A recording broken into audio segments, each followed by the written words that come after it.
Alright, greenlit again. Hello again, RGL in chat. A game that I am no stranger to, as I think I've ran this in like 2 retrothons and various other RGL-esque things. Trip World.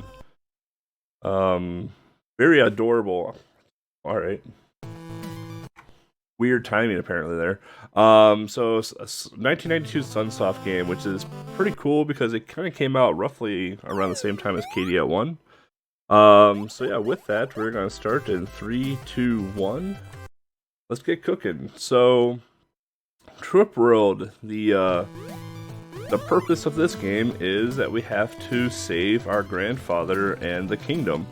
No princess, oddly enough, our grandfather. So, we play as Yakubu, where we can transform into flight, or a fish, or stay in normal. 90% of the time of this run, you're going to see me in flight form. You're probably going to hear a decent amount of mashing over certain segments. Something that's pretty interesting about this game is that while in flight form, for every frame that you touch the ground and bounce off of, you can gain a little bit of speed, which you'll see in stage 5. Well, that wasn't good. Jumped a little too far forward there. So we're going to take this slope right here and get some super speed. This guy here, you can actually farm him for 1-ups. You can see that later in stage 5. This here is probably the most annoying screen in stage 1. Because if you don't hit that slope just right, you'll end up hitting the little plant thing, and the plant thing actually does do damage to you. Which is a big criticism of this game, is that nothing does damage to you. Mr. Miyagi here is not wanting to cooperate. There we go. So we have an attack, we have a kick attack.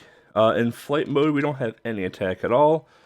And in fish mode, we can spit bubbles. This stage here is probably the biggest run killer for me, because I always forget about the hidden plant behind that tree right there. So the game initiates like a power-up sequence where if you collect certain nuts, I guess you can call them, fruit, you can transform into a different power-up. So right now we have the ball power-up. And if you hold A, you can jump higher. If you press B, you can go faster. Other times, the other power-ups can grant you ability to throw a flower onto someone's head, which will paralyze them. You can get a tail whip attack, which you'll see in stage 4. And then you can also double up on power-ups too to basically go Super Saiyan, which you'll also see in stage 4. So here we're approaching the Baconator. So as we go down that hill, we want to keep our momentum.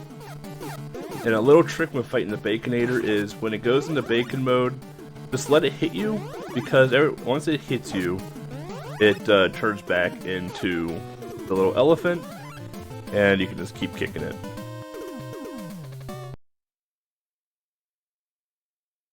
So now we're in roll 3. Enjoy the banger music.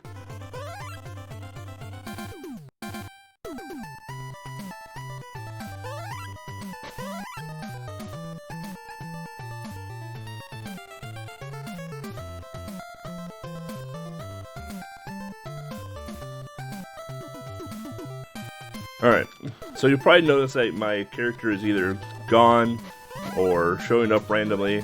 There's a lot of flickering underwater, and sometimes the stream doesn't want to capture that at all. Again, one of the few enemies in the game that can actually harm you. Here we're going to try and go for a Clam Skip.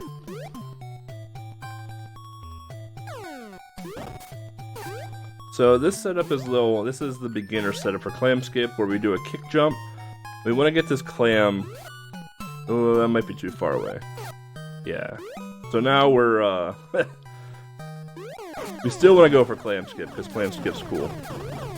And luckily for us, the checkpoint is right outside the room.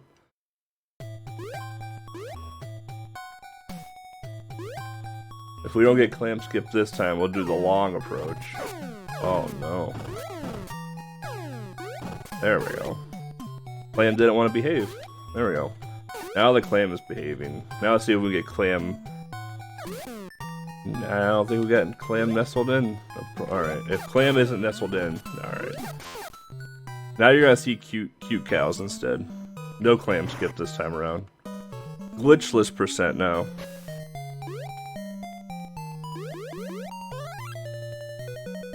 Oh, come on. Forgot there's no current in there. This thing's stage 5.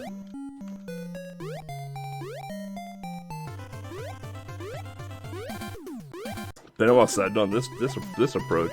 Alright, so now this is glitchless Trip World.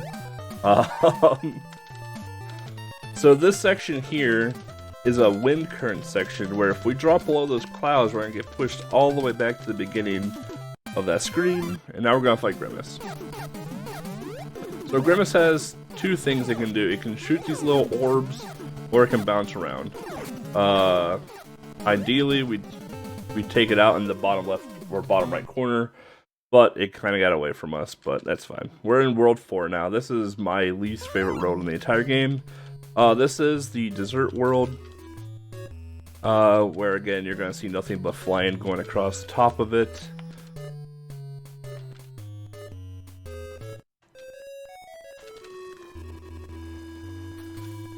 Alright. So the way the flying works in this game, we can talk about that real quick too, is that if you're holding a direction, Yakupu will take a pretty linear and sharp approach to that direction. If you don't press any direction at all and mash the jump button, Yakupu will just fly straight up into the air. But if Yakupu gets hit while in flight mode, Yakupu will start spiraling. Oh no, we missed Tail Whip! Wow, this is a game now. Alright, we get to see the boss in actual, like, motion. This is, oh, this is a jam now. The greatest thing about this game, too, is that nothing can hurt you, so you can't restart a stage. Wow, you can definitely tell that Tail Whip was meant for this fight. Wow, alright, here we go. No Goku, no nothing. So here's the flower power up, by the way. Wanna see what it does? There you go. That's what it does. Alright, the next question is, can I still kill this boss while not in Mewtwo form? That is the ultimate question now. Got him. Now we gotta wait for this flower to wear off.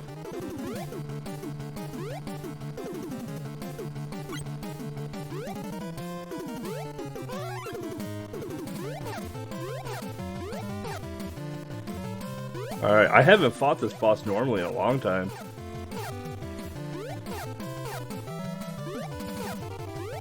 I didn't even know it can blow air. Alright, still got it. See, this is just this is what the speedrun should have been. This is the pure speedrun of Trip World. No Goku, no Clam Skip. Alright, we're in stage 5 now. This is the final stage of Trip World. If you hit those little butterflies in the air, Yakupu will come crashing down. If you hit that screen transition wrong, Yakupu will come crashing down. This world is kind of a bane when it comes to flying. That's a power-up that we don't want to grab, because this stage actually has 2 ways you can go. You can go up or down. Up is certain death, and down is easy because you don't have to deal with a mid-boss. The mid-boss is pretty much impossible. We almost should just went top because of how this run is going, but I got a guard dog there. He's really good at guarding, as you can see. Alright. So that's the guy you can actually farm for 1-ups. You kick him a few times, he'll drop a plant, you drop down, go back into that screen, he respawns. And you can literally do that until you have as many 1-ups as you can possibly want for the final boss. Which the final boss is a pretty big trip because it has 3 phases. Alright. So phase 1, we have to face off against 2 gerbils.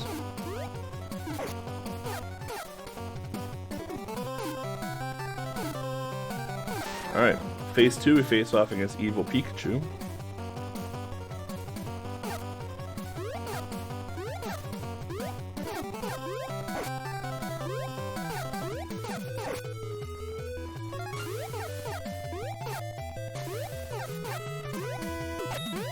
Alright, Evil Pikachu's gonna start doing this little beamy thing.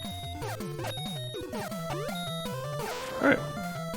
Now we'll go into phase 3, which is the final phase of the boss. So there's two ways you can take this boss. You could glitch the boss and get behind him and just spam kick it from behind. Or you can do the manipulation approach, where if you keep your jump in the lower half of the boss will only punch at you. In time. I think we're a little overestimated on that one. That's simply because we missed Clam Skip, we missed Goku, we literally missed everything that made the trip roll speedrun a speedrun. But we have saved our grandfather and brought back the kingdom.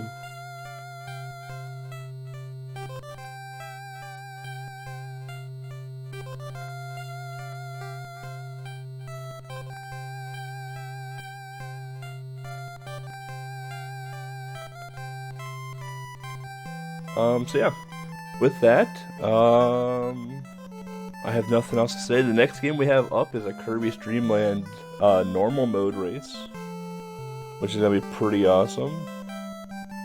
Speaking of Trip World, Nacho Yakupu in chat right now, world record holder, amazing runner of this game.